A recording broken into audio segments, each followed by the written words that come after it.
Beauty and wisdom are the food and the sword of positive change. Alphonse Mucha is one of the greatest artists we've ever had. He created a series of artworks that were meant to transform the viewer. It was meant to fuel the hearts of poets and empower the people who wanted to change the world.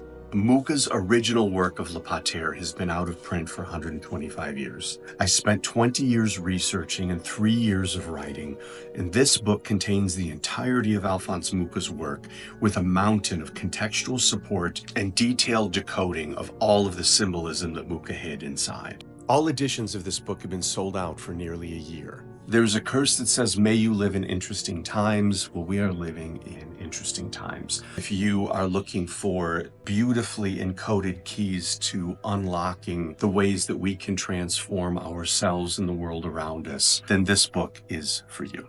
Pledge now. Get this book into your library.